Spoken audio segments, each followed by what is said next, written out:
Welcome to the 27th meeting of Junto Club. On this episode, we briefly talk about doing what you should, getting energy from fusion rather than fission, and the mental model of first principle thinking. Our main topic is aging, healing, and physical resiliency. For any questions, comments, or if you'd like to rant on something important to you, email juntoclubpodcast@gmail.com. This is Junto Club.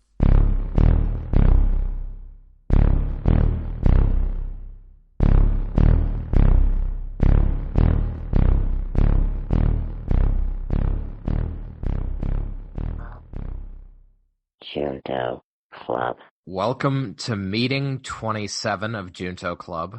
So Junto Club is modeled after Benjamin Franklin's Junto Club, which began in 1727.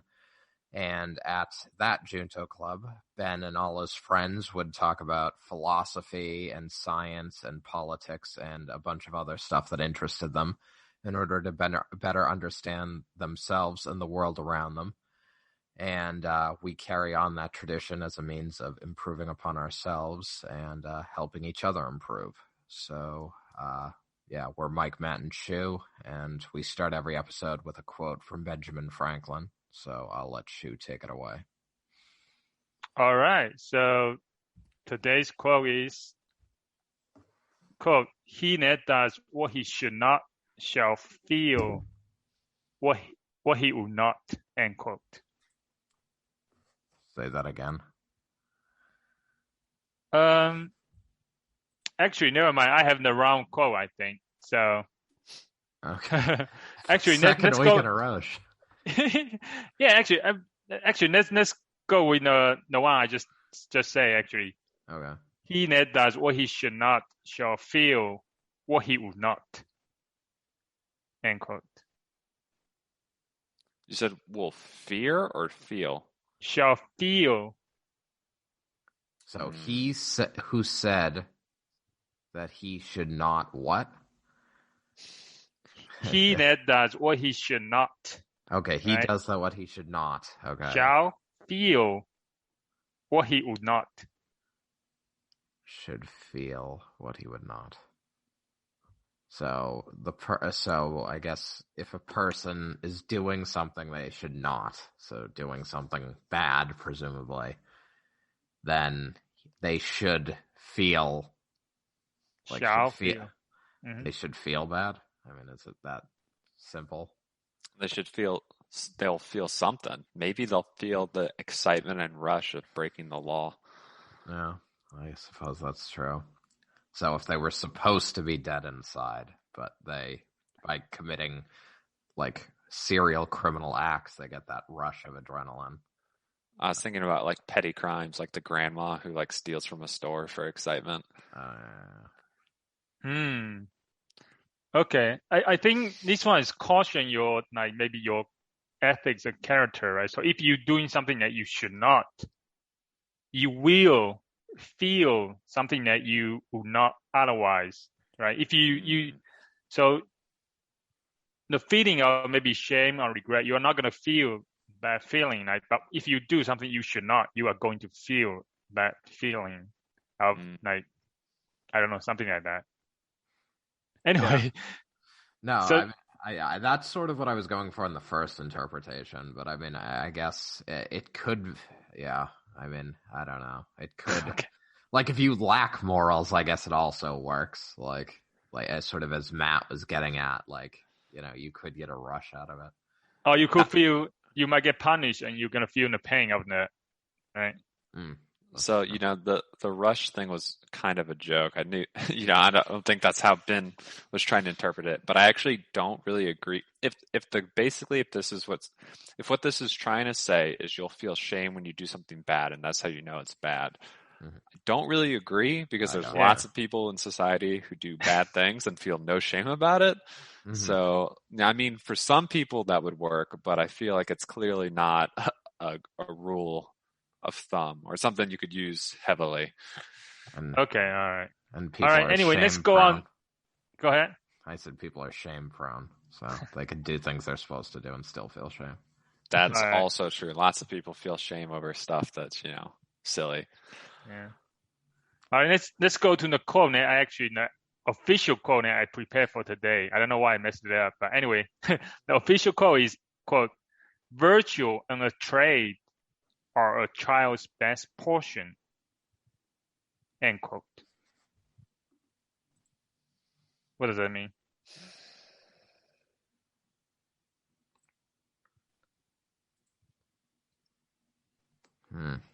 It means Benjamin Franklin was running out of good quotes.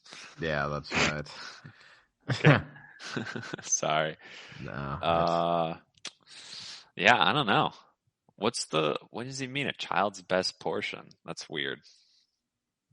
Like, I mean, I guess like a child isn't corrupt, so virtue being a child's like best piece or something. I don't know what he means by a trade. Trade is maybe some kind of profession, right? A job. So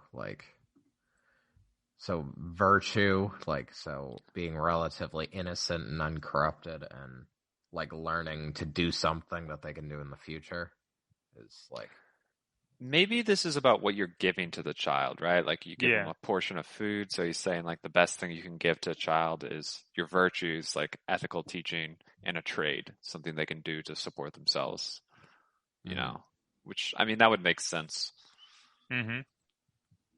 Yeah, I agree with Matt's view. I think that's what I mean by portion. It could be like, I was thinking maybe it could be portion means like maybe part of the child, and maybe like 90% of portion of the child or something. But I think I do like the interpretation of like just giving them food, right, as a portion, right? So. Mm-hmm. Okay. I'll go with that. All right, that's good. All right, let's go on to the mini topics that we usually talk about. To start with, I think I want to talk about thinking about thinking. So I think I don't know, one of the previous episodes we mentioned that. So anyway, thinking is something I want to improve on.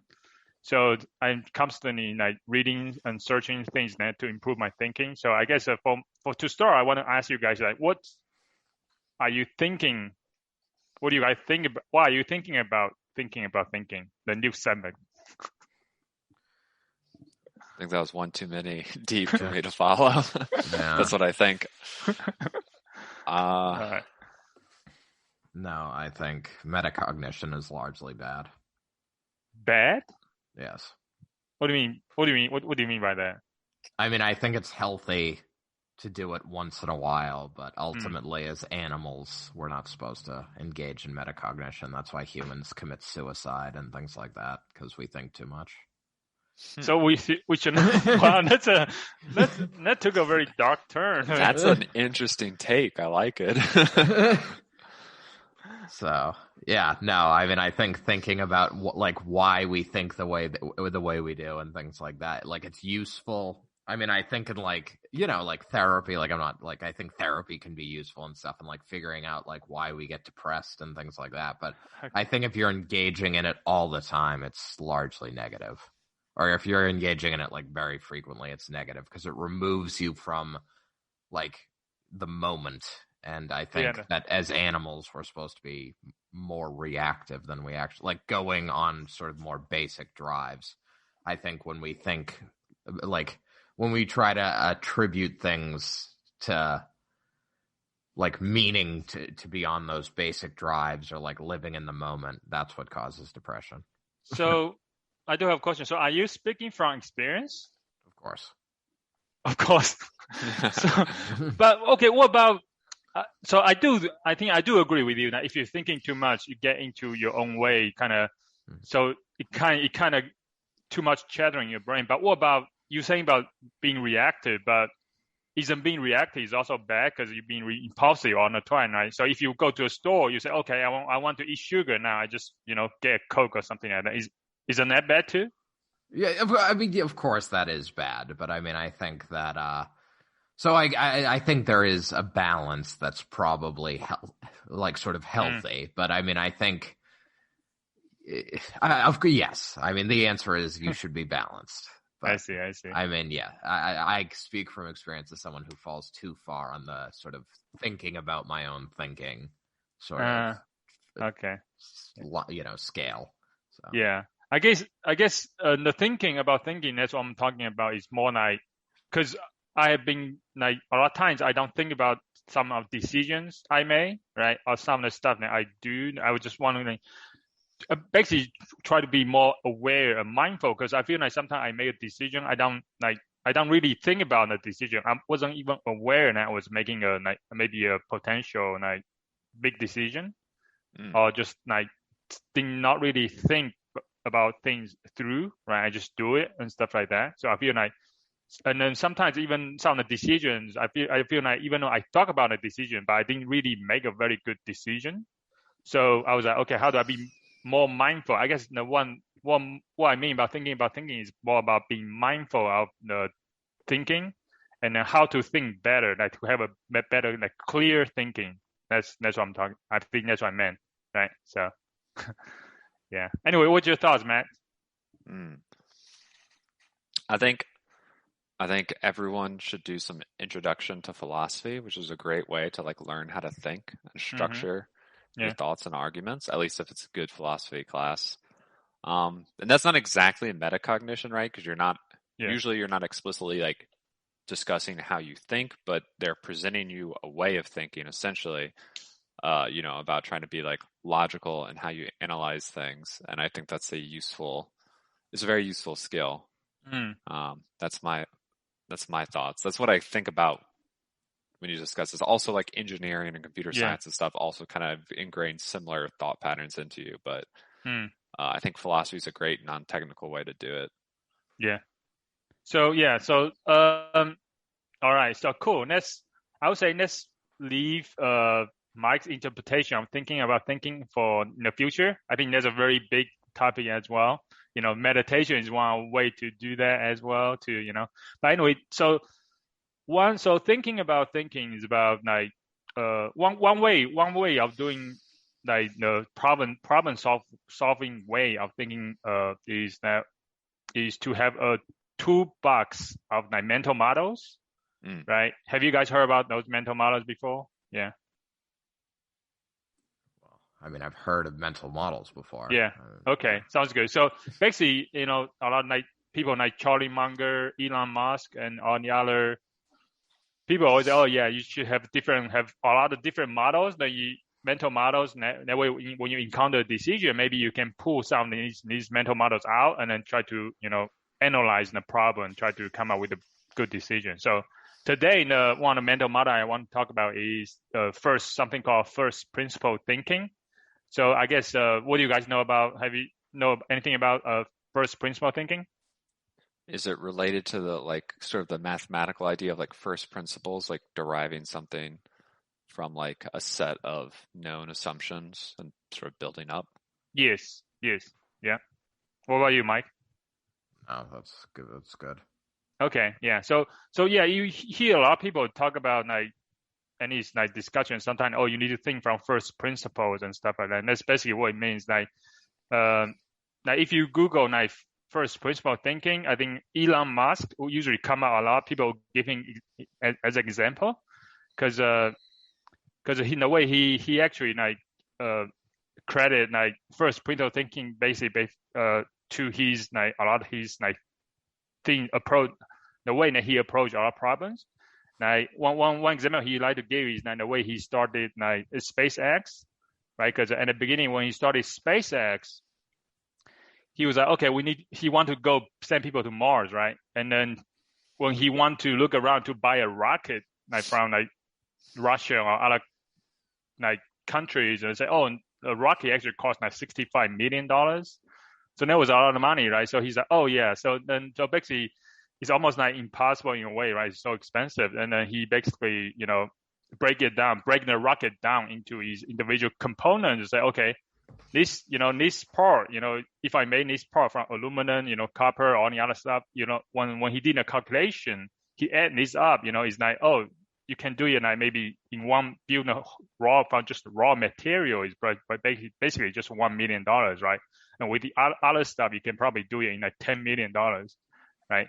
So then anyway, that's one example that people like to give. Is how Elon Musk is the first principle thinking to basically to solve a lot of like big problems, stuff like that. Yeah.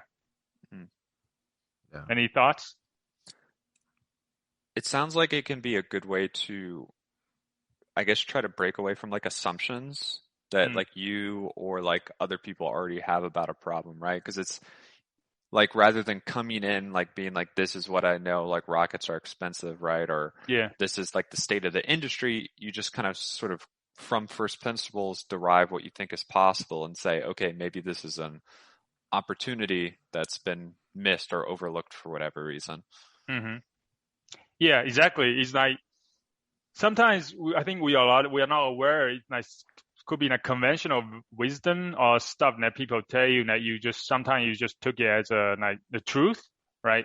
But until you like when you start questioning these assumptions and you start like dig deeper, you realize actually when you go to the fundamental truth, like physics, right? In physics, of course, the first principle and the law of physics, right? You can't go faster than the speed of light. So you break everything down into the fundamental thing that you know is the truth, right? And then from there, you build it up again to come up with maybe a different solution for the problem you try to solve. Yeah. So so basically, of course, and the first step, of course, if you're using this method is basically to identify your assumptions and then question assumptions and then be like a child, I guess, keep asking why, right? Just keep on why this is true, why, it can be annoying, but that's one way of doing it. And first principle thinking is a good way of doing it, but of course sometimes it takes effort, right? Slow. So and in contrast to like thinking by analogy, right? Have you guys heard about that? Maybe not explicitly in that term, but I think everyone's familiar with using analogies to like think about something. Okay. Like what? Like, what was it? When we had our UBI discussion, you were like, we should teach a man to fish, not, give him a fish, he's fed for a day. You teach him how to fish, he's fed for life, right? Like an analogy. Yeah. Sports and war. Yeah. Yeah. So a lot of time people, I think when they approach a problem, they thinking by analogies like, okay, using past experience, right? Instead of coming up with the solution, like from using principle from the ground up, right? You basically see maybe there's another problem, similar problem is already been solved using a different one solution. You basically apply similar solution to your new problem, basically, right? It's faster, but sometimes you might come up with the best solution, basically. So it's faster, right? So anyway, so that's something. So I guess okay. So last question for you guys is there something that you guys want to do but not doing because you think it is too hard right now?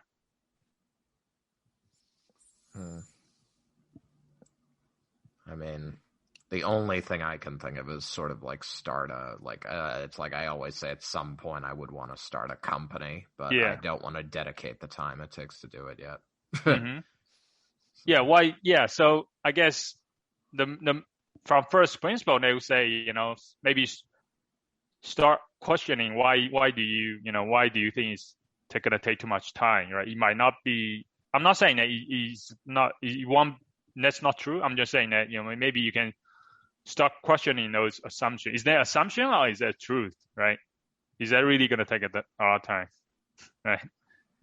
Well, I mean, based on what I understand, the time it takes to you need to seek out resources that you don't have. You need to construct a product that's desirable.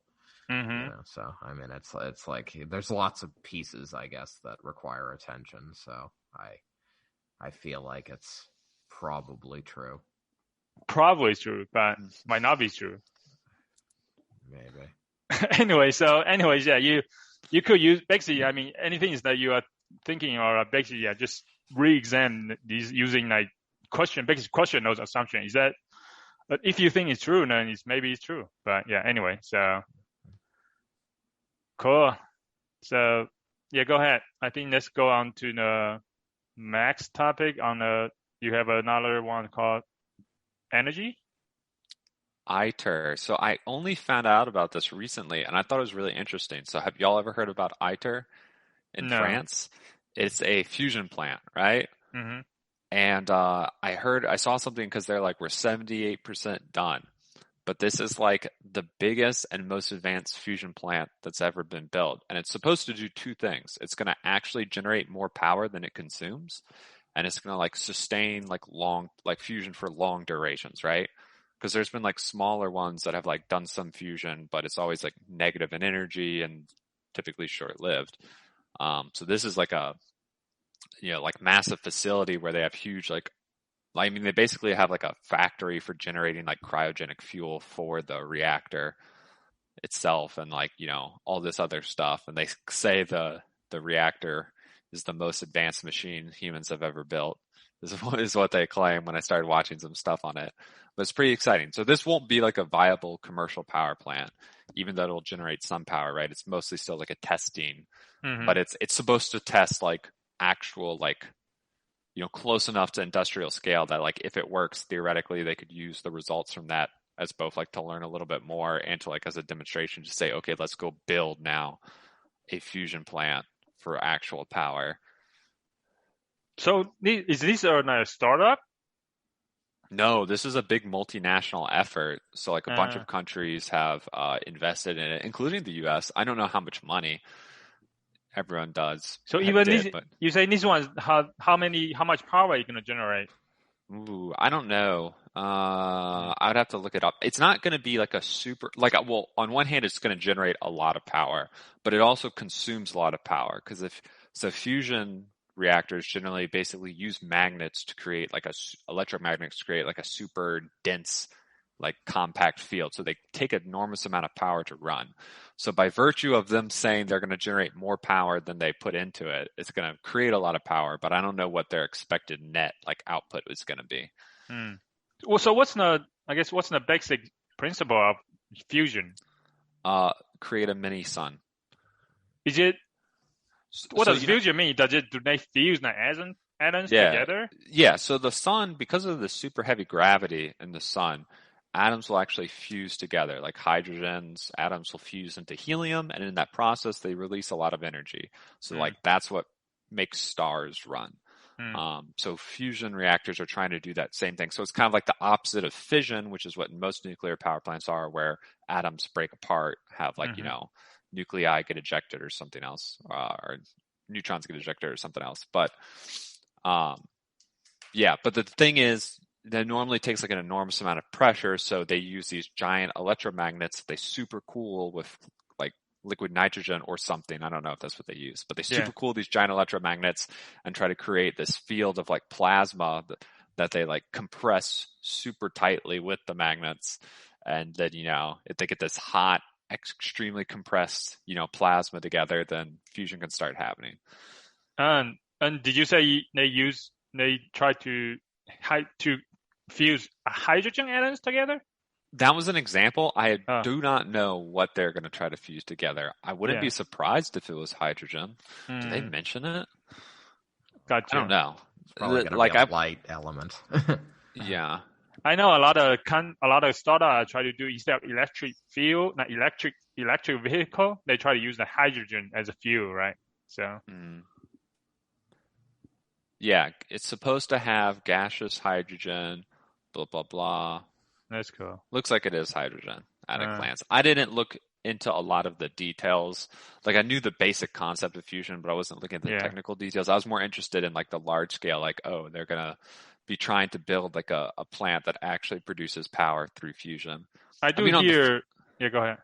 On the flip side, it feels like nuclear plants could be all the power we need, right? And we can't get those, are too expensive to build, mostly, it seems like, right? And a fusion power plant's like a nuclear plant scaled up. It's just going to be more large, more expensive, more complex. But it doesn't have it doesn't have the same safety issues. There's no it doesn't have I don't think it will create radioactive fuel or anything like that. So there are some advantages, and it's the sort of thing where if you stopped running it, it would just, shut down. maybe even if it got damaged, I don't think it could cause a natural disaster, right?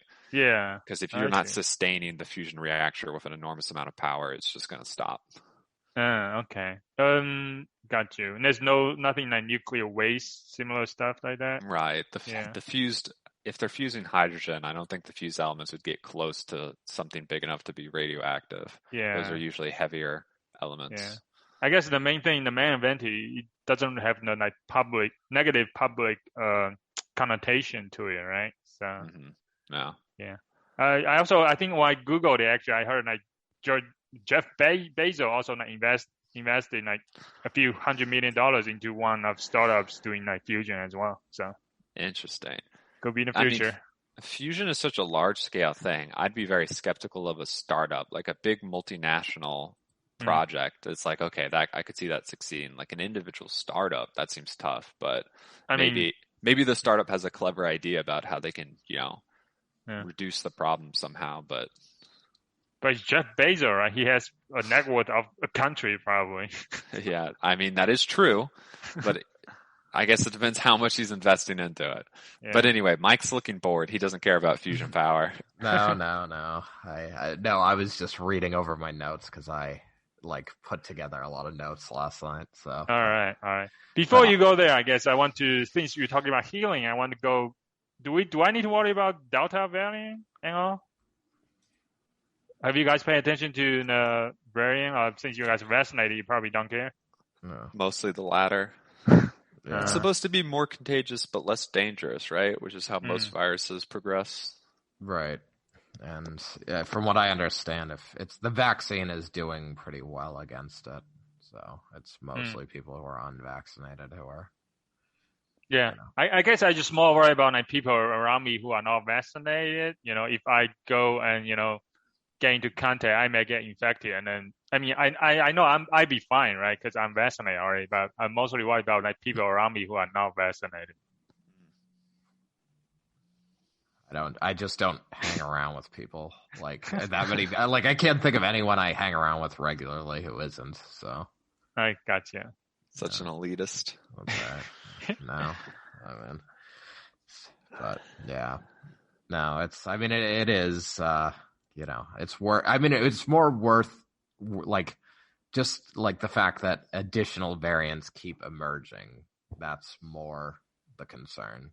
Because in theory, I guess there could be a variant that's bad. Yeah. But hopefully it'll just die out. But okay.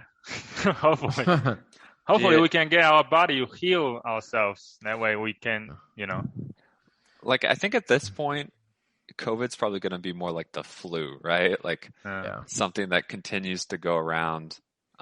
Hopefully it gets a little less deadly over time, but yeah, that's not how viruses work, right? Well, viruses don't really get an advantage from killing the people they infect, right? So I think there is a trend. It's not like a rule, but I think there's a trend that most viruses actually become less deadly over time if they are deadly. Oh, really? Yeah, just because it's adaptive pressure to be contagious, not kill the host. Okay, that makes sense. If they want to survive, they want to keep the humans alive as well. Yeah. All right. Anyway. Yeah. All right. Was there anything else on energy? I didn't mean to derail that. I was just I didn't look into it that much, so I was just I don't know what to say, so I'll review my notes. The exciting stuff is still going to be a few years away when they finish it and run it, right? I don't think there's anything that crazy. I just never even heard of it. Period. And I saw when I did start looking into stuff on it, some people were people no one has heard about this outside of the science community that's involved with it. And I'm well, that's weird. Maybe they're just waiting to get the hype up, when it's actually close, about to finish. But right. If it works, it's going to be a very exciting, very cool project. And they are the majority of the way through it. So we just have to be patient. What about climate change? Is it, I'm assuming it's very, very good for the climate as well? Well, it's another source of zero carbon energy, potentially. But again, we already have good working nuclear plants that do that anyway. So I'm kind of it's not bad. It's cool, but it's for climate change purposes, I imagine it'd be a little slow. By the time this finishes, tested, and then you can build new ones, and these are massive things. Like that's going to be 15 years at least, right? I think we might need to do something up for energy production before then. But, in the long term, maybe it will become a good source. Right. Mm. No, yeah. I mean, I think as she was saying, like it's positive maybe in this, like it comes down to marketing. I think again, like where, like, can they sell it to the public as like this is safe and like an alternative to because I mean nuclear plants, the expense and the I guess negative press have derailed what could have been like a pretty important solution. So yeah. All right. That's all right. Yeah, now Google ITER, ITER if you want to know more. That's okay. it. Okay. All right, now teach us how to heal ourselves, Mike. All right. Well, I mean the first thing I want to do is basically, and you could just ignore what I wrote below it, but I wanted to ask you guys, like, what you, like, so when you need to heal, like, what does it mean? Like, what do you need to heal from? So, like, negative energy that the world puts out. No. I mean, for me, I'm not like a super physical guy, but it's probably when I do something like working out or some sport or something and I get like a minor injury, bruise, pull. Mm-hmm. Those are the sort of things the only things I really have in my day-to-day life. Well, yeah, that makes sense. I mean, to me, when I think about healing, I just think about Wolverine, right? X-Men. When you get cut, get shot in the head, you heal yourself. That's really ultimately what I want to be, right? So that's what I think about when I think about healing. I'm gonna just take over for a little bit. Well, not really take over. I'm just gonna say, when you're trying to build muscle or work out to do anything, right? It's all about you literally break your body and then it gets rebuilt, healed, better, stronger, right? Like that's how the process works. So if you can improve healing, you can theoretically improve training a lot. So now I'm interested. Okay. Well, I mean, isn't aging also basically just a damaging process? And then if you can heal your new healing is about a regeneration kind of way, right? So if you can do better, heal faster, regenerate more cells, then maybe you will slow down aging. All right. Well, before we get ahead, so I'm going to make the claim that essentially what requires you to heal is anything that requires a fluctuation from some healthy baseline. So like you were talking about, like any type of injury, whether that be simple or severe, like a cold or a disease. I mean, even your body has to heal, like say you don't, like you eat a lot of sugar or something. Like, the nutritional, you can get dehydrated and need to heal. And you can make poor nutritional decisions and need to get dehydrated, like when you get drunk. Yes. I have under there drinking alcohol, which is literally like poisoning your body. So, your liver literally needs to your livers and kidneys work to like filter different things, even when you're on medications, like they need to like work to extract those and your body needs to excrete them. So, all of those, like all of these are sort of like examples of healing, which is basically returning your body to some healthy baseline where essentially it's like you're not feeling negative. Like when you're feeling like, I feel like when you're in a healthy and like good state, your body is almost like you're not paying attention to your body. Like, so, that's basically it. So, okay. So, basically I did not look a whole lot into sort of the mechanisms by which healing, sort of like the well-known mechanisms by which healing takes place. Like, I guess if you get like an injury, like a cut or something, there's platelets that like essentially clot the cut. Red blood cells work to like put tissue in place to like help cover over the cut, like, and make a scab. And ultimately, like, the scab will fall off and, the different cells in your body will come in and create new tissue. I mean, similar to like what Matt was talking about with like building muscle. Like you injure yourself, like the cells that play those roles like will come in, do their job, and heal the muscle and potentially make more muscle tissue. So I guess in a healthy body, so a body capable of healing, I was like, in a way that's uninteresting to me, because it's sort of like following algorithms that like people who study physiology and medicine like have pretty well defined at this point. Mm-hmm. So I guess healing? Yes. Oh, you mean a mechanism of healing?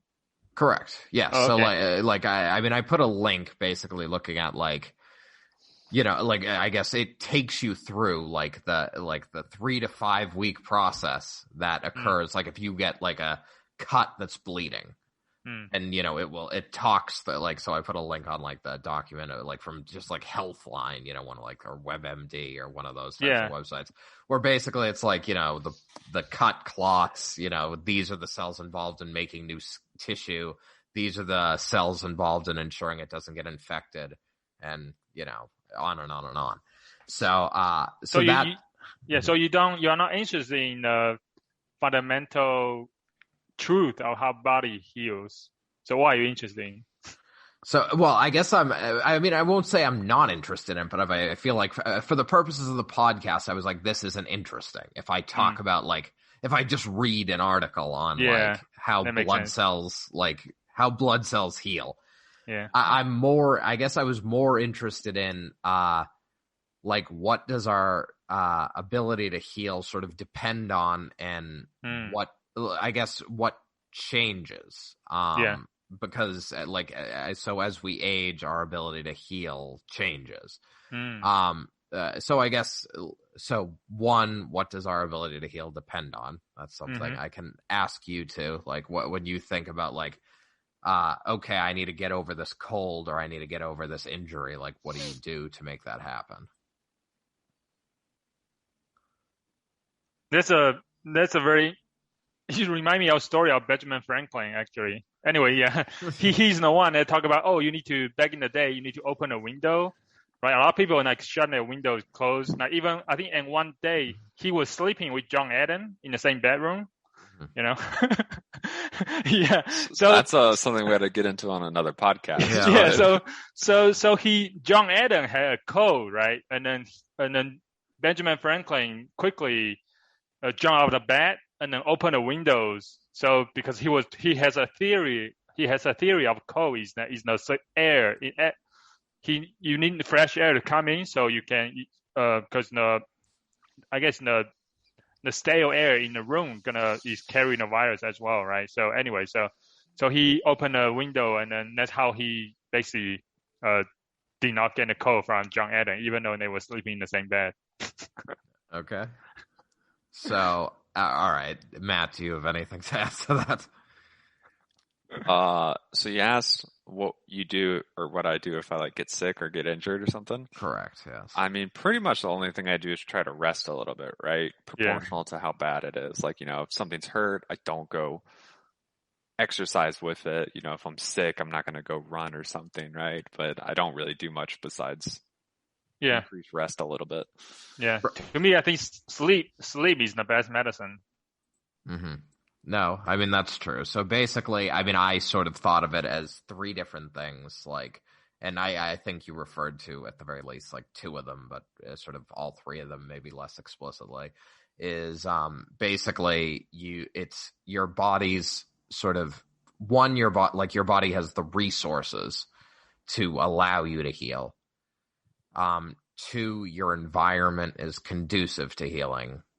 And 3 is the extent to which you are injured or need to heal. So those 3 things, I guess I thought of as determining your ability to heal. So if you're young. What's the last one? So the last one is the severity of the illness, injury, whatever. Oh, okay. So I mean, obviously if you're young and you're dealing with you're hit by a car, I mean, that can produce an injury that you cannot heal from. Yeah. But if you're, whereas, like, if you have like a cut and you're young, like it'll, your body repairs it in like a day or whatever. Mm-hmm. And I guess, so your environment, like is also important, sort of as you go into with the Benjamin Franklin story. So essentially, if you're dealing with like, say you have like the flu and you, modern day, you have the flu, you're able to sleep in like a house where your body temperature can be like, the external temperature can be like really well regulated, so your body doesn't have to work to regulate itself. Like, and you're able to sleep like on a nice mattress and just like eat lots of food to give your body like the nutrients it needs to fight the infection. Like all of that is conducive to healing, whereas 1727 and you're in Benjamin Franklin's time and it's winter and you have pneumonia. Like your body, like you may not be able to recover because you're like, it may be freezing in your apartment, The environment is important one. Yeah. In your cabin. Yes. In your log cabin, you may be freezing and your body you may not have the resources to like regulate temperature. Okay. So I would say those three things are sort of important to healing. So, environments like in today's day and age, given, as we've talked about on previous podcasts, like we live in a relatively well-to-do country where a lot of people are housed and can afford they can afford reasonable nutrition.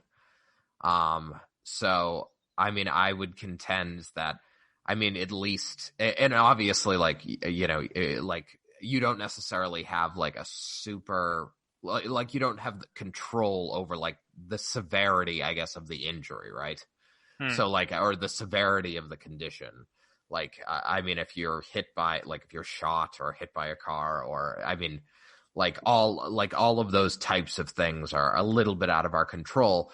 So like you can get a serious injury at any point, but I would contend that less serious insults. So, we talked about just like day to day, you're, like insulting your body in some way, right? Like even if you like just going for a walk is like forcing your muscles to activate in ways that like, can damage them. And we're exposed to like sort of like germs, like, viruses, bacteria, like that may do some damage to our body like every single day.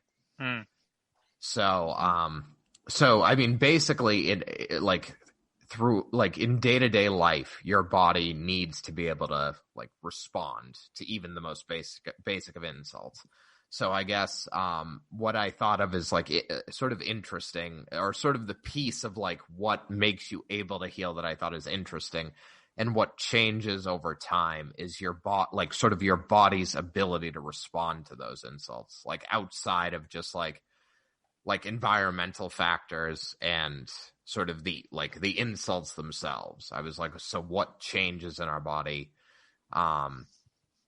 or what evidence is there that our body like is less able to like, because everyone sort of talks about aging, over like everyone talks about like, oh, aging's hard because you're sore. Like you're always sore. Like even just doing basic things, like you get like arthritis and your body's unable to sort of like, I guess, respond to, those types of insults as it would when you were younger.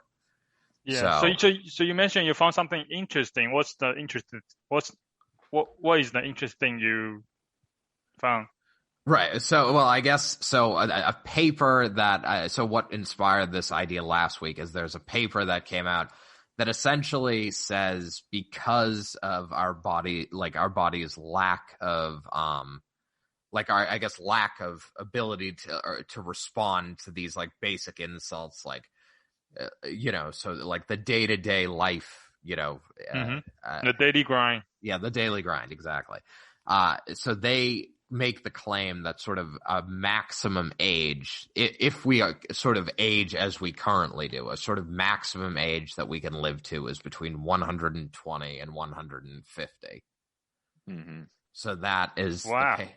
So that is the paper that like I still have 100 years to go. Yes, exactly. So So Nice. I mean, yeah. Go ahead. Sorry, Matt. Yeah. Oh no, I didn't. I think he was just laughing. Yes. So I mean, well, I read another paper. So I guess I was going to end on this, but there's an optimistic paper that says more and more people will live to be over 110 during like this century. Like if you examine like the trend, like more and more people will, get to super whatever 100 is centurion or whatever. But in any case, yeah. So, but to start with, like, so when of course you read the headline, you're like, oh, the oldest people can live if they age as they currently do is 120 to 150. And I'm like, what evidence, I guess, is there? Like, I guess it's interesting to me, like, how can you make that claim? Right. So, Okay. Basically, so I looked into the paper, and basically, well, what do you just read the paper in random, or did you just like? No, I mean, well, why did you read the paper in the first place? I'm curious. What do you mean? Because I saw the headline and I was like, "That's." Oh, you saw the headline like it's on news something. Yeah. Oh, okay, this is a pretty recent paper, I think. So you read a headline and then you delve deeper and then you find a research paper. Exactly. Yeah. Gotcha. So, I mean, this paper. Let's see here. So this paper came out in, I think, May of 2021. So I think it's like a very recent paper. Okay. But so longitudinal analysis of blood markers reveals progressive loss of resilience and predicts human lifespan limit. So that is the name of the paper. Gotcha. And yeah, go ahead. Yeah, I was just going to say, so basically, even if we cured all diseases, by 150, our body would just break down unless we somehow reverse aging effects.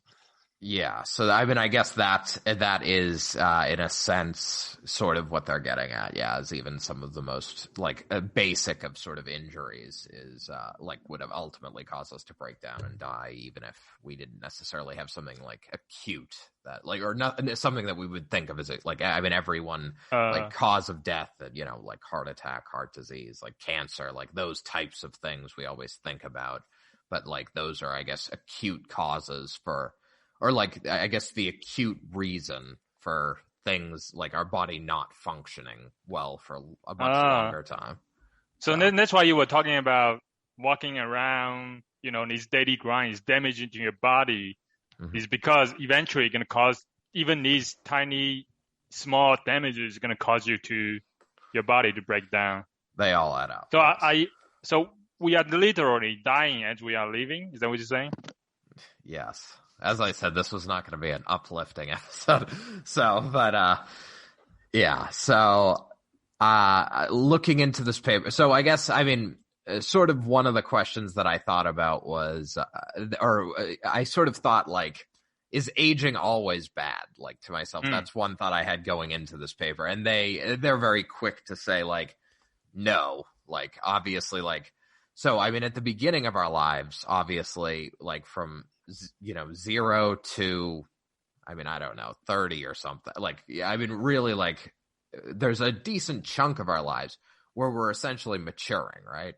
Like certainly 0 to at least our 20s. Our brain is still like growing. Yeah. So, and I think that makes sense. Like, it makes sense that we can't come out as full humans because like, I think it does help like to grow up in a certain place because it gives your body like the opportunity to like evolve and like or fit your environment. So maybe adapt would be the right word here. Yes, that's especially adapt, especially for men.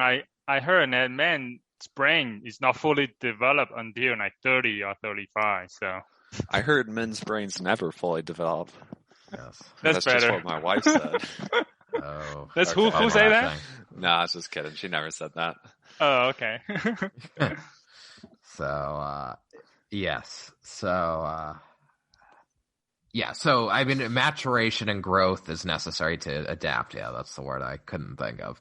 to your environment. But so I guess big idea of the paper is aging isn't bad to sort of that point of maturation, but aging, like they sort of say aging post 40 is basically bad because like you don't bounce back as well from like those deviations in your healthy baseline. So that's sort of their thesis. It's not thesis. I feel it already, so it's truth. Yes, well, maybe it starts at 35. But yeah. All right. I got a question that you may have not read anything about, but I know I've seen occasionally like these like exceptional cases of like, oh, like the 70-year-old who runs triathlons, right? Is that, I don't know, just in general, like what do you think about that? And then secondarily, do you think that's more like they're anomalous, or do you think like consistent exercise can make like that big of a difference in terms of how you age or how your body handles aging? No, I mean, I definitely, are they anomalies? Yes. But I mean, I do think that like, I mean, there's certainly things when it comes to like smoking, like, do you smoke? Like how you eat? And I mean, those have definitely been tied to like some of the markers of aging that I'll talk about in a little bit. And I would imagine that basically if you were to look at like like say, you know, like the person at 70 who it's like they were in really bad shape at 50 or something, and they like spent the last 20 years like getting in really good shape. Like I would imagine that you would see, like if you looked at sort of the trend of like some of the markers like telomere length or things like that, like maybe you would see like the trend like pre-50, like it may have been like the length of like I mean telomeres are like sort of the end of DNA strands that are protect DNA essentially. And like they get shorter over the course of your life, and they are one of the things that are theorized to be like very intimately tied to aging. So like they may have been getting like shorter faster pre-50, and when the person like made like a very conscious effort to like shift to a more healthy lifestyle, that rate of shortening may have slowed down.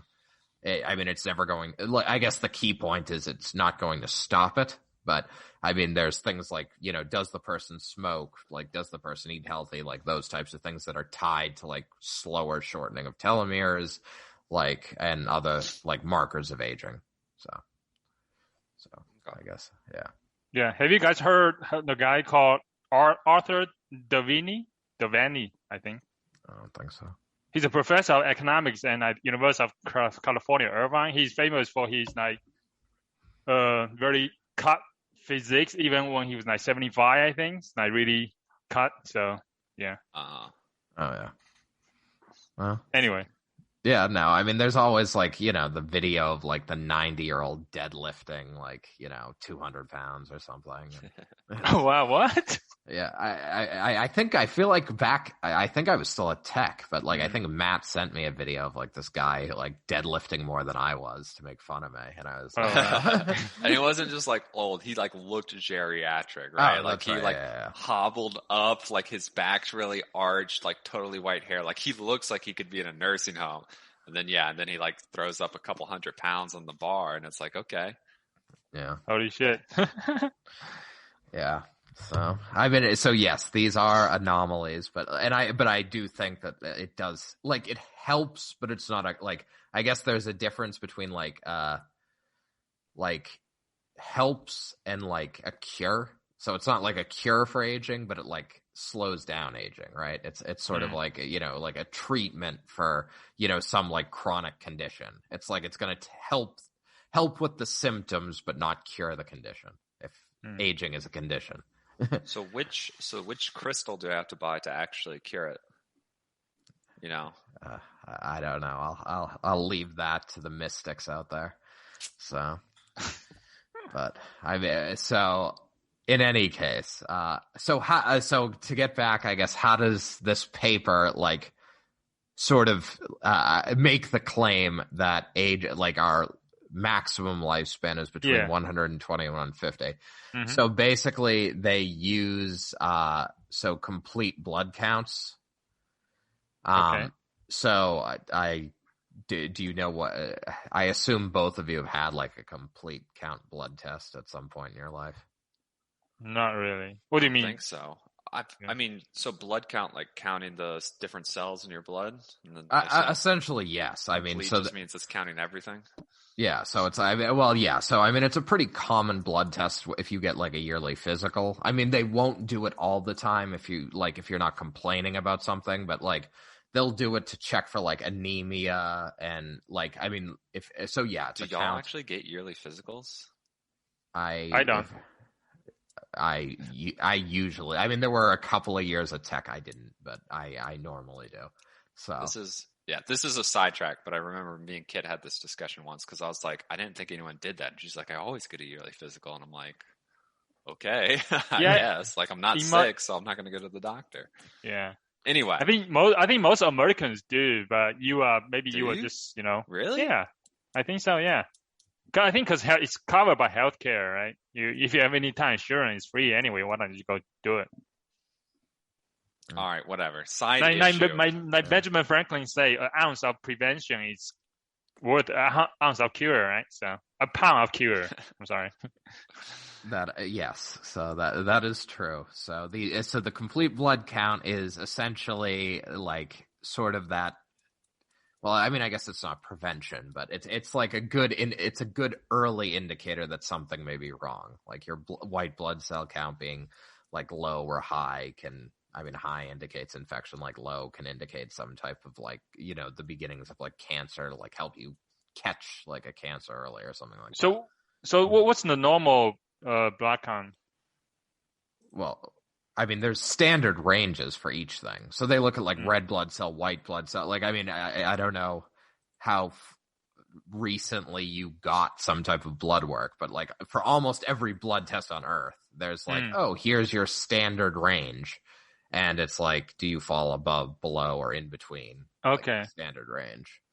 So as you get older, I'm assuming your blood count getting like, is it a ratio between red and white, or is it they both get? Yeah, less? No, they both have a standard range. Oh, okay. Yeah. So they basically getting less as you get older, basically. The volume. No. So not necessarily. So basically, you have this CBC, which tells you like this is how many red blood cells, this is how many red blood cells you have per milliliter or whatever. This is how many white blood cells. This is how many platelets. This is the iron, et cetera, et cetera. So gotcha. Basically, this is a very standard blood test, tons and tons of data. Okay. And basically this blood test is like it could be considered like a measure of overall health, like I say, because it's used as sort of a first thing to identify a lot that can go wrong with you. Okay. So basically they why are you nodding your head, man? Because Mike's been circling this point for like a few minutes now. I'm trying to get him to go. Stop distracting him, Shu. No, for me it was like because I don't know anything about biology, so it's like okay, this is all new information to me. Mm-hmm. Okay. So basically the paper started by using your normal PCA on these CBC variables, right? Okay. So dimensionality reduction. Principal component analysis is what PCA means for the viewers. Yes. And basically they projected this down to just a couple of dimensions. And it very clearly, when they plotted it, like from age 0 to like age 35, there was like a linear increase. In what? So when they did the principal component analysis, basically the top dimensions from that, they essentially when you do PCA, you project to lower dimensional space. Yeah, I understand that. I'm saying that what increasing what? You say increasing something, but I just...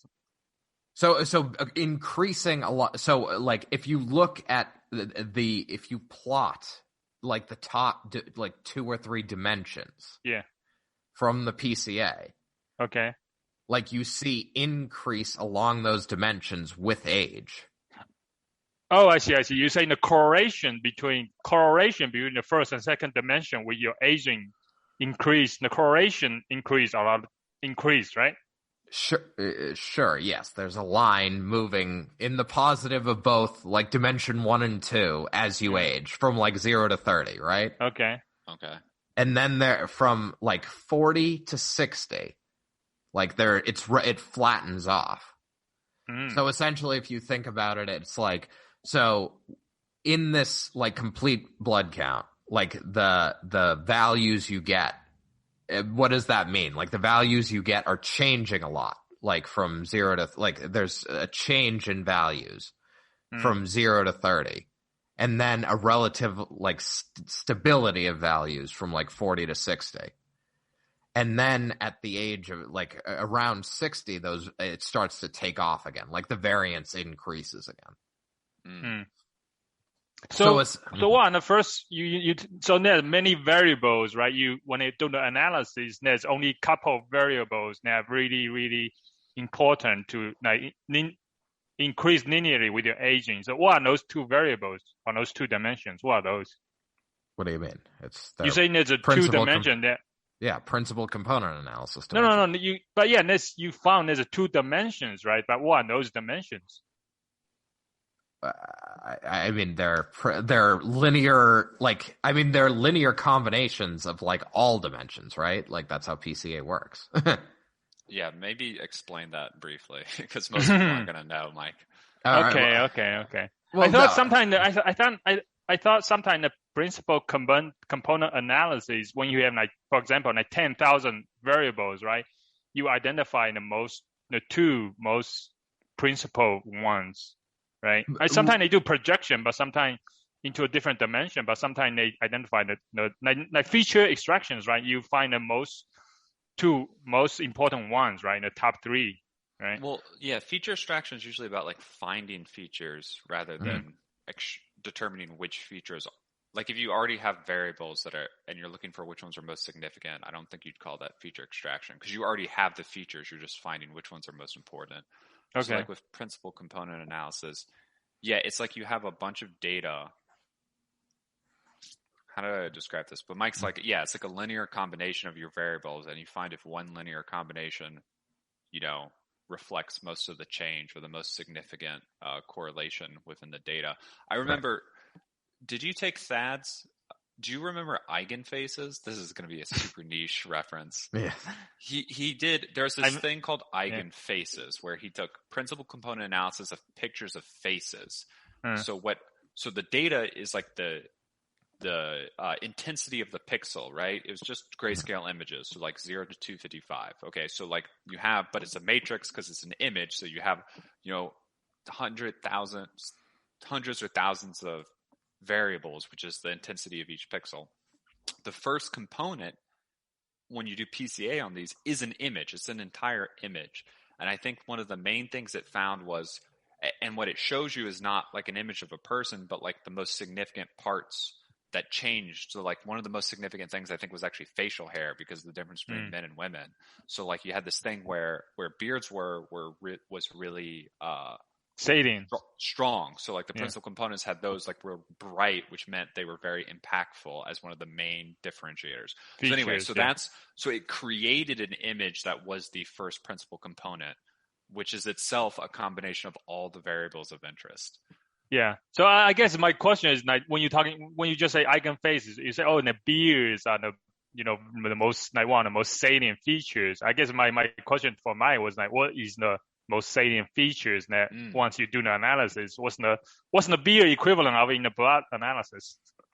Oh, right? I mean, I honestly don't know. I mean, it could just, because it could be like essentially what you're asking is what like. I guess what is the weight on each of like the red blood cell count, the white blood cell count, platelet? Yeah. I thought maybe the most important thing is the red blood cell count or white blood cell count, something like that. I don't know. Right. Yeah. To be honest, I don't know. Yeah. I mean, so basically, it just sort of it didn't go necessarily in depth to the PCA, like like what were the eigenvalues and that type of stuff. So it just showed this very nice graph that, like I say, had change for like, very clear change from like 0 to 30, stability from 30 to 60, and then, like 60 plus is change again. So, and basically what they say there is you have sort of like early age, like the developmental part of life. You have sort of middle age where things are stable. And then you have sort of older age, like, or an aging portion of life. Okay. So they decided to basically, so, I mean, I guess a lot of when like that sort of grow and then stabilize, so like a log linear or like a sort of a logarithm type look to graphs is, I guess, is something when you look at animals, like how animals grow. Like they cited a paper that basically showed like almost universally, like a lot of animals follow sort of that logarithm type look, where basically like early in life, there's sort of rapid growth and then it levels off in adulthood. And there's sort of a stable state, like when it comes to like body mass. Okay. Yeah. So the dynamics of sort of the complete blood count sort of follow that logarithm look, like right up until, like some point in middle age, like, right. So they follow that sort of, that logarithm look. And then subsequent to that is where it sort of destabilizes, is what they say. So what they did is they essentially fit, and again, I do not want to get into the math and like the actual model, but like they essentially fit some type of like predictive model that they referred to as a hazard model to data. Essentially, it was a risk model, like your risk to die. They fit to the CBC variables, to like mortality and morbidity. Yeah. For ages 40 plus. Okay. So after fitting that model, that model essentially took as input the like the variables of the blood test, and its output was a single number, and that single number was associated with your risk to die, essentially. So, and they referred to that as DOSI, which was... I see. Yes. So they have maybe 150 years old is 100% you're going to die. The risk is 100%. I mean, essentially, yes. So I guess some of the key things that they looked at with this DOSI number was that basically, so DOSI was a measurement of like dynamics, like they claimed. So basically, like these blood counts, the dynamics of these blood counts were related to like the dynamics of your health. And basically they looked at, so DOSI increased, so from 40 to 80, like, it was a pretty linear increase again.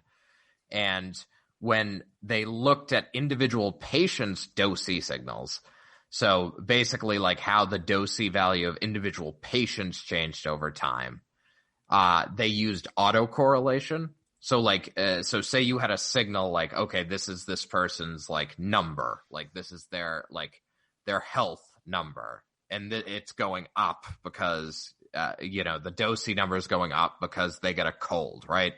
So the like white blood cells went up and, the red blood cells went up to help fight the infection.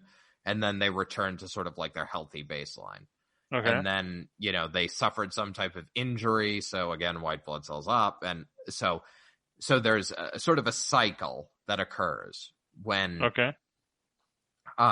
sort of you deviate from the healthy baseline and then you return to the healthy baseline.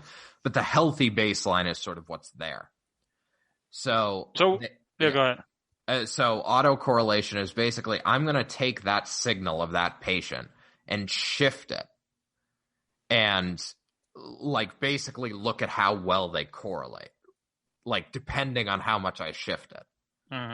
So if you're a reasonably healthy person and it takes you very little time to return to your healthy baseline, then basically the autocorrelation is going to be like most strong, like just with minimal shift. Because essentially it's like, okay, you deviate, you go back. And then like, your healthy baseline corresponds to like, this part right here. Like, so like the correlation is just going to be like very close because you're very rarely deviating from the healthy baseline and it takes you no time to get back there. Whereas if you're less healthy, so like say like, you're 80 and you break your hip and you're healthy, like, so, and it takes you 3 months. It takes you longer. It just takes longer, right? Right. So when you do the autocorrelation, that means that basically you're going to find that the autocorrelation is highest, like when the shift is more profound, like weeks or months. So when they grouped people by age and did this autocorrelation, essentially they found that the correlation was stronger in like 40 to 50 with like very short windows of time. But they found once you got up to like 70 or 80, the autocorrelation was stronger once you went to like months of time, like so much longer periods of time. So basically then they were able to do like a regression to say like, okay, if we just sort of extend this, like the autocorrelation is like, once you get up to 120 to 100 is just like so long that it like essentially it's indicating your body won't recover. Like before, there's just more. So that's how. So that's how they do the prediction, right? The model to predict like the risk. But what does this have to do with healing, though? Well, so I guess they're using the complete blood count as an indicator of when you're deviating from a healthy baseline, right? Okay. So. We, I guess, defined at the beginning, we sort of defined that a healthy deviation from a healthy baseline requires healing. Okay. So basically what they're saying is like, they're examining with this autocorrelation how long it takes you to return to a healthy baseline. Okay. And what they're saying is as you age, so at age 40, it's like the amount of time to return to the healthy baseline is very minimal compared to the time it takes when you're like 70 to 80. Okay. And that sounds like very common sense to a lot of people, right? Why do you need to write a paper about it, I guess? Well, yes, but this is, I guess, like, this is looking quantify at physiology. This is actually quantifying. measure it. Yeah, that makes sense, yeah.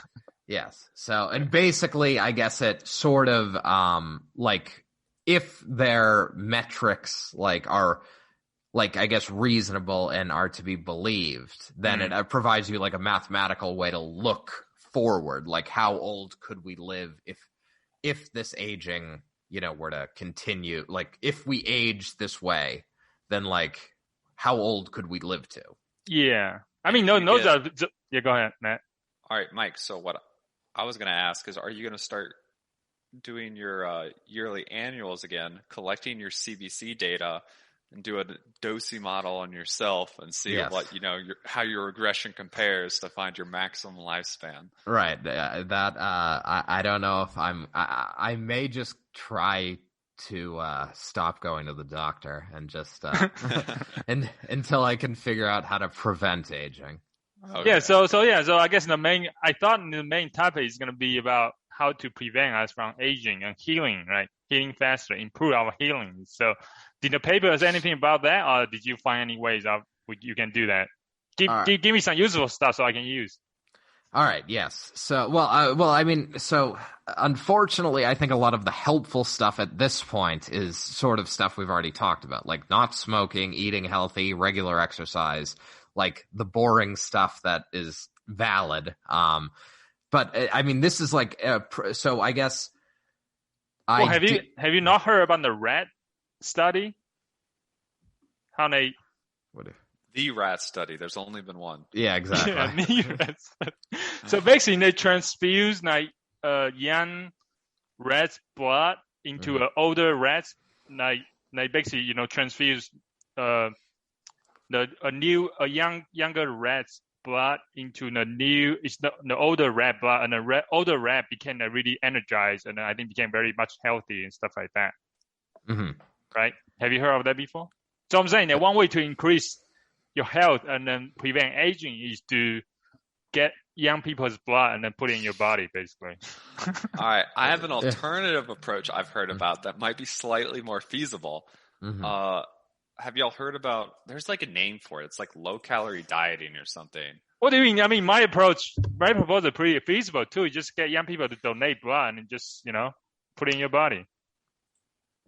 I mean, yeah, go ahead. Yeah. I mean, I feel like it might be hard to get young people's blood in mass quantities, but there's at least some evidence. There's good evidence in animals that like fairly significant calorie restriction increases longevity, like a good bit. Yeah. Like you're not literally, obviously you don't starve yourself to death because that would be counterproductive, but like you go pretty low, right? So you end up fairly skinny. And I think the intuition would be you literally run your biological clock kind of slower, right? Your cells I think your cells might literally not divide as fast and stuff when they're more stressed in terms of energy and whatnot. I don't know if that's accurate, but significant calorie restriction for long term. So you just live as skinny, but then you get to be, maybe you get a couple decades of healthy living out of it. I don't know.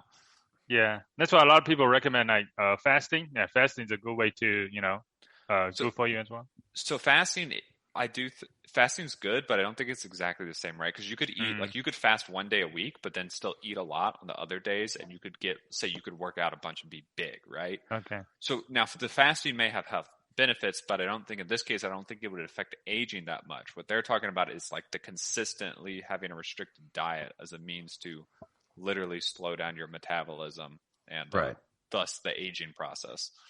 Yeah. I mean, cell division, I think probably is a major piece of, literally, because, I guess one of the points a lot of papers sort of went to is aging is caused by epigenetic factors. So before you go there, I want to go back to my blood thing. Yeah. So what about donating blood? I feel like a lot of people say, "Oh, donating blood is good for you, right?" You go donate, and then you actually blood regenerates, right? So does that actually help with your health? Like improve your health, or maybe aging as well? Like if you donating blood, now you go, yeah. I mean, I could see it, like, I could see your body becoming better at producing red, in cycling and stuff, or different sports, like, a lot of people get caught, like, blood doping, which is basically, where you inject red blood cells so you can carry more oxygen, so you can perform better in, the Tour de France, or for example. So basically... So they probably read a rest study. Yeah, that's maybe basically what it is. Yeah. Yeah. So I mean, I think they save their own blood to inject, maybe. Gotcha. But I mean, I guess I could see like donating blood. If you donate blood with some regularity, like your body may like get better or more efficient at producing red blood cells or something, and then So I wonder if maybe that's why women live longer, because they bleed every month. So maybe that's one way, right? That is a novel idea. Yeah. I feel like I've heard a lot of things in my life, and I've never heard that before. Oh, really? I heard of that before, and that's why I bring it up. So, really? Okay. Yeah. I mean, maybe just my novel idea, and the doctors who were doing bloodletting in like the 1700s were right all along. Okay. No, yeah. I mean, women tend to weigh less, eat healthier, and and live, like, generally they hit a lot of the healthier marks on a population level. But gotcha. In any case, so basically, I guess, if we are to age better, so if we don't want this 120 to 150 to be a maximum, we need to age better.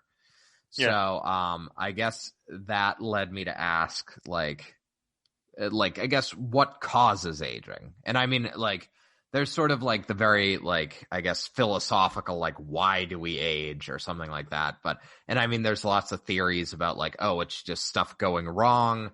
There's sort of the evolutionary theories that make pretty good sense to me, which is basically hey, it makes sense we age because it's we have offspring who can be who can be better, like survival of the fittest. And basically it makes sense for the old, like less fit to die off, right? Because there's limited resources. So like the new next generation is sort of how the species improves. And we've sort of served our purpose once we've had offspring. But, so that's, I guess, sort of like, you can take or leave those theories, I guess. But I guess I was more curious in like the physiological, like why do we age? So a lot of papers talk about what are epigenetic factors. So basically the idea here is, like, of course, if your DNA is damaged or changes, like we have genetic diseases and genetic conditions that show us like bad stuff happens when your DNA changes, like you were healthy and your DNA changes. But like epigenetic factors is changes in how your genes are expressed, like when your DNA doesn't change. So basically, I mean, again, it makes sense like that we need like some type of like when we're maturing, for example, like we need our cells to produce proteins differently than when we're like babies.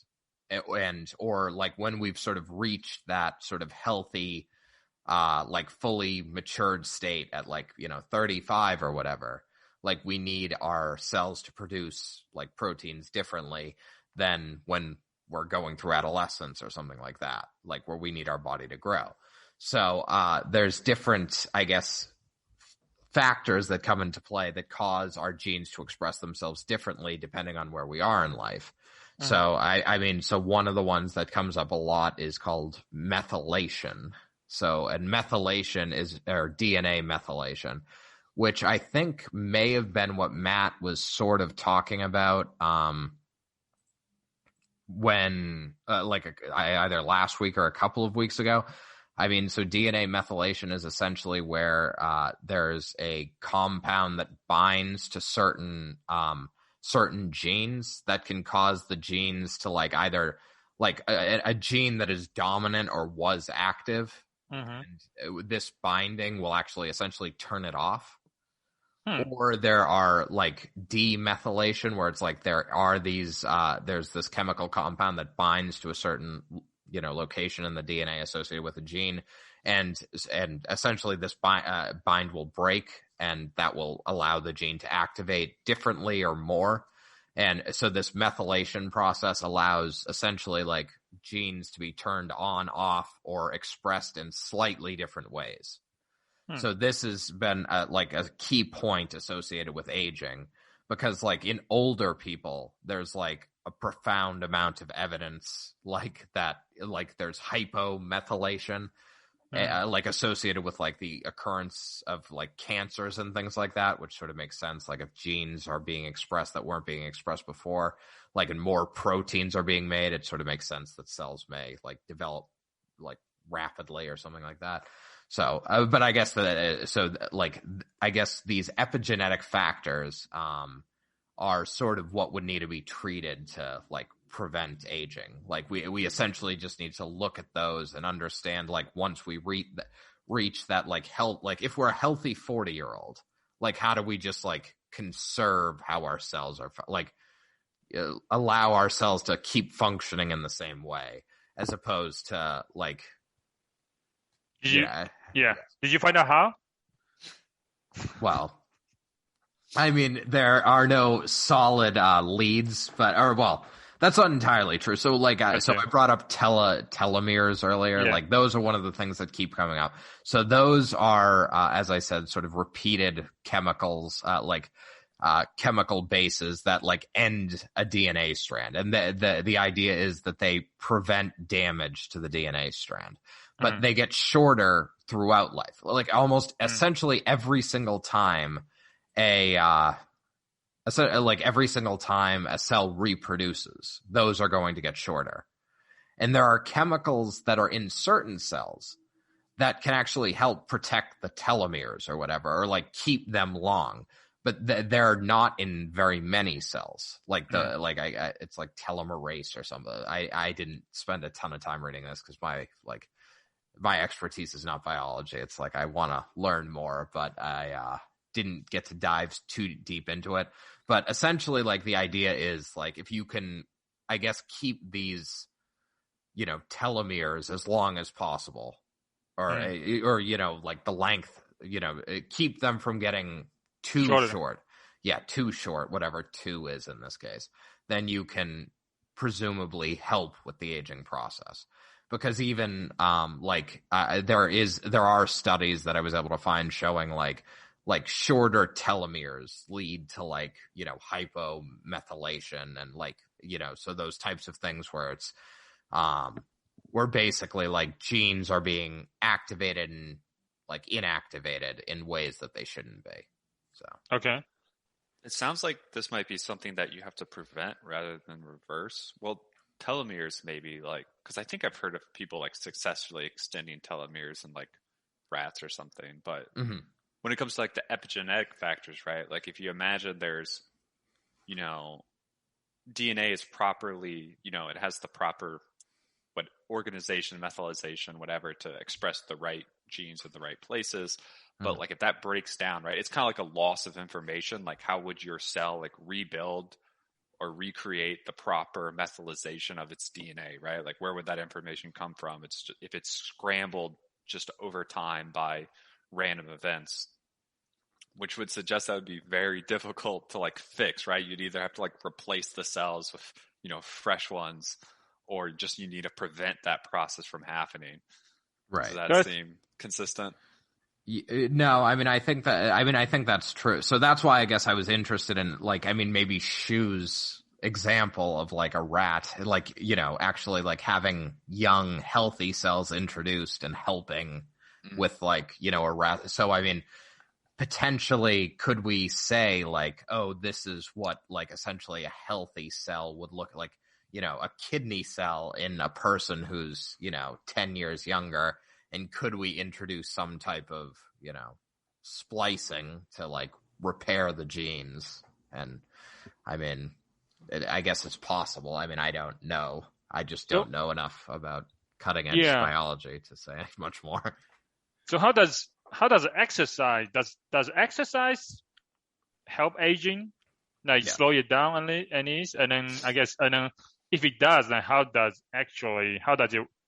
exercise slow down aging? Because at least I think most people say, oh yeah, it seems very obvious from personal experience as well, right? If you just feel much better if you exercise, just feel younger, right? So I guess, do you have any thoughts on that?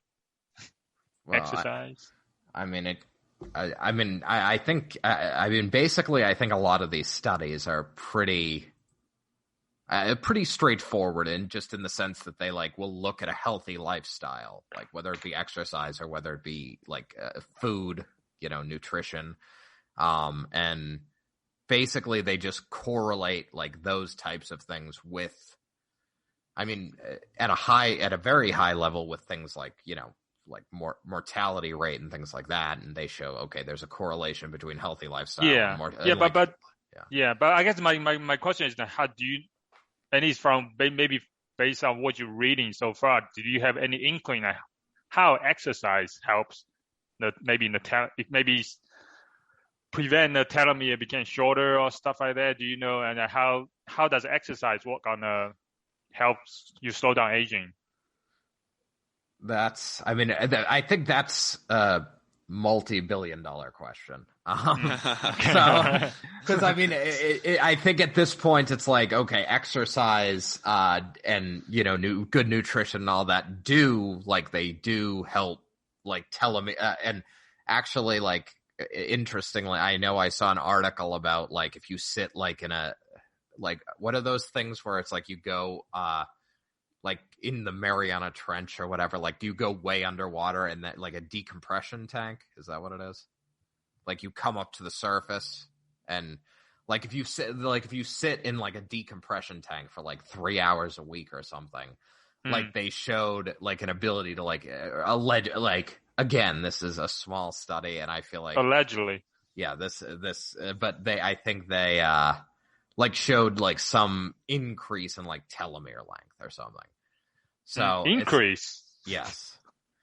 So there are all these different studies going on that are showing like, oh, if you do this, like it can help slow like telomere, shortening or it can increase the length but I guess the mechanism and of course there's like, there's still a question about like, does it just come down to telomere length when it comes to aging, or is this like issue with like methylation and like, genes being turned on and off or being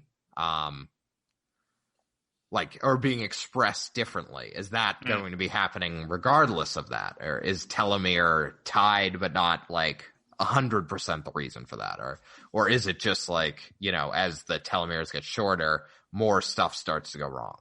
I mean, if it's that simple, then there's lots of studies, I guess, looking at like not necessarily, I mean, I'm sure they're looking at the mechanisms as to what shortens them, but it's just more about like, well, what do we do? Is it just a question of we do whatever it takes to lengthen them, or do we, is there more going on? So I think it's very complex. So, so basically, I guess my answer to like how do we live longer than 120 to 150 is like better understand the mechanisms underlying these like epigenetic changes in gene expression, and trying to find solutions to prevent changes once we hit like a healthy adult age. Yeah, just when you talk about epigenetic, it just sounds to me as something that we cannot really control, right? I guess that's the fundamental mechanism. So I guess my last question would be like, what can we do to? I think you mentioned the solutions, right? We are looking for the solutions. So, do you have any like maybe solution we can use right now? Well, I mean, I think like I say, right now, I think it's just a lot of boring stuff. Like I say, eat healthy, exercise, but I mean, it's and I guess make sure like your nutrition is good. You have like the vitamins and minerals you need. But basically, I think anything beyond that is sort of just hypothetical at this point. Gotcha. And go ahead, Matt. I didn't have anything. Oh, okay. Yeah. So I guess, so I was looking into I was thinking, so because you were talking about you were going to talk about healing. So I was thinking, okay, what can I do to train my mind to heal my body, right? And then the quick Google search actually came out with something. So one thing is like be more optimistic, right? Because I think if you be optimistic, it kind of boosts your immunity, so you can heal better, right? So that's why I was surprised when you talk about this episode is going to be very depressing. So I was like, oh, this is not good. This is not going to be good for my healing. Well, I mean, as I said earlier, there is I guess a positive. Like there was a recent article posted saying that more and more people will live to be 110 or more. So I mean, I guess we're like, and I think that's because like we are figuring out more and more ways to like provide like exceptional environments to help with healing. Okay. Anyway, so then let me go through the 7 ways you can. So the first one can basically improve your healing. The first one is make your treatment more effective by expecting them to work. It's called a placebo effect, right? Believe that pill is going to work. And then sleep better by writing in a gratitude journal. Basically, be more grateful. And then live longer by focusing on your purpose. Anyway, so there's a study showing that it helps. The fourth one is, be optimistic, which to boost your immunity. I talked about already. And the fifth one is slow aging with meditation. So meditation, the study showed that it actually might help. And the other one is build muscle. The sixth one is build muscle by imagining yourself working out. This is very fascinating to me. So you can So I think I heard of this one before, but this actually is kind of studies show that, you actually gain 24% more muscle strength if you actually imagine you're working out as well. Of course, you won't be gain as much if you actually work out, but actually it helps too. So anyway, imagining you're working out. And the last one is to reduce your risk of heart disease by laughing. So yes, comedy. So anyway, these are the practical solutions that you can use today. All right. I believe all of them. So, all right. So is there anything else? Yeah, actually, the last one I want to mention is you only talk about like living longer, right? So this is, you focus on the lifespan, but there's something else called health span. Yeah. Yes. Yeah. I feel like he didn't just talk about lifespan, because I mean, he explicitly talked about your ability to heal, which I feel like would be very strongly correlated to your health span, so to speak, right? Exactly. Yeah. True. Because I mean, yeah, you could like even now, I mean, maybe they could get you to quote unquote live longer if they just like kept you hooked to a respirator and like in a hospital and like like you can never move and they just inject the perfect nutrient slushy into your veins. Yeah. So, but yes, I mean, the paper was really about like resiliency. So yes. So, I mean, so I guess in theory you could live, like technically be alive, have a heartbeat for longer than 150 years, but it's like your just ability to bounce back, maybe zero beyond that point. So Matt, when you were laughing when I say health span, so do you like health span? No, I've just you've brought it up a handful of times, so it's like really? So every time you're like, look, this is about lifespan. I'm like, oh, here we go. She's going to talk about health span again. Interesting. Sorry, No. Don't mean actually, to be rude. Remind me of there's a new form of medicine. It's called now you have medical doctors, right? Now there's a new form of doctor called a functional doctor.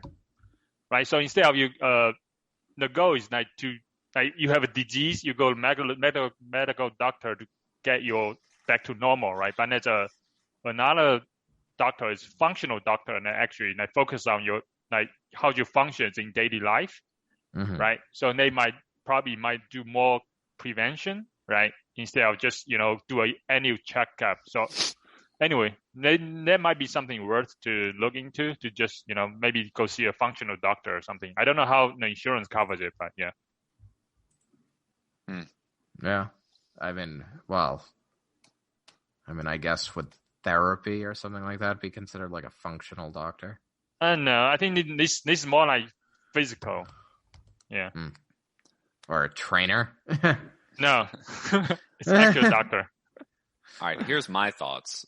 Yeah. Doesn't the island of Okinawa in Japan have like the oldest people? So sushi. I think you just got to eat more sushi. I think that's pretty much the key. I'll go get some after this for my health. I'm sure it has nothing to do with them sharing, like having similar DNA. No. Actually, sushi can be bad too, because if you add too much fish, because the fish actually has a lot of mercury in them. So if you eat too much sushi, you might get brain damage. So you be careful with that too. So damn pollution. Yeah. Oh well. So if you eat a lot of sushi, maybe you should get your I think it's blood or your brain scan tested. So make sure that you don't get anything in your brain that's like maybe a lot of mercury in there, something like that. So if you have a lot of headaches, that might be good too. I might need to do one for myself when I have a good insurance. So. And you just need to find some place that serves nice factory farmed fish in a clean, sterile environment. Yeah. Anyway, so is that good for today? Yeah. All right. I think that's it. This was, a long podcast. No, that was reasonably long, but yes. So I guess what did we talk about today? We talked about energy, a new type of energy. We talked about quotes I cannot remember. Benjamin Franklin, and Mike shit on metacognition as a worthless idea. I didn't say it was worthless. I said metacognition is good in moderation. That is what I said. Don't try to gaslight us, Mike. We have the recording. So Mike brought it up is very good. So we talk about first principle thinking is the first mental model that we talk about. In the future, of course, I could bring more different models, but to end, I guess, I forgot to mention one of the quote from Richard Feynman, the second most famous physicist in the world, right? So anyway, so his Newton? quote, go. What? I would give the second most famous to Newton. Oh, okay, and then that's pretty good, I guess. Yeah, you're right. All right, we'll give him third. Okay, yeah. Maybe. Okay, the third most. What? I mean, I feel like you have your celebrity physicists, right? Richard Feynman is one of the celebrities, I guess. Yeah. Well, I mean, Neil deGrasse Tyson is more famous than him at this point, as well as Michio Kaku, probably. Okay. Is I had no idea Tyson an actual physicist? I don't know what his background is. Neil deGrasse Tyson? Yeah. Yeah, he's a cosmophysicist, right? Yeah, he's an astrophysicist. So yeah. Okay. Anyway, I cannot believe you just say Neil deGrasse Tyson is not a physicist. I didn't know what he his actual, because he talks about science stuff, but not everyone who does not everyone who talks about physics is a physicist. You're talking about a science guy?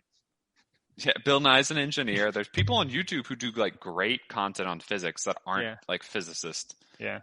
I mean, maybe you could say they are, even if they don't have an official degree, but that's a different topic. Neil deGrasse Tyson definitely is a astrophysicist. I think he got a degree from either Yale or Harvard. I'm not sure, one of those. Columbia, right? Columbia. Okay, never mind. Yeah, Columbia. All right. All right. Richard Feynman.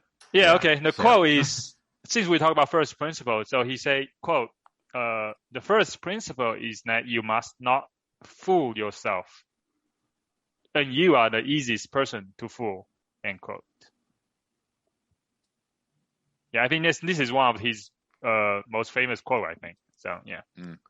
So with respect to first principle, that means nothing can be trusted, so there is nothing on which to build. What? Yep.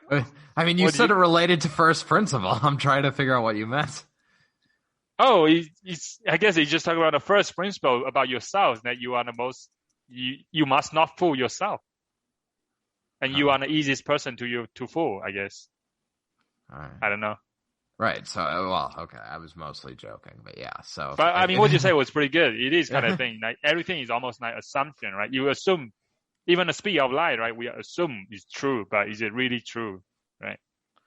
It's not true until anyway, so yeah. Do I really exist, or is everyone else in the world a figment of your imagination, Shu? You can't. I mean, how do you know? You're really just assuming. True. It's true. True. All right. Was that assumption? All right. All right. We're stretching here, so I think we're off the rails. Yeah. We'll wrap up for this week. Do we know what we're going to do next week yet? I believe it's Shu's turn. It's Shu's turn, yeah. Yeah, we're going to talk about the business of robots, robotic businesses. Okay. Oh. All right. Well, I'm going to say, just to wrap up, everyone get your yearly physical and get a blood test. So we can figure out how old we can live to. And all right. And figure out how to change epigenetic factors so I don't have to die. All right. So right. I'm taking us offline. So say life goodbye, support, Rory. you mean? Yes. All right. Say goodbye to Rory, everyone, because we're no longer live. Junto Club.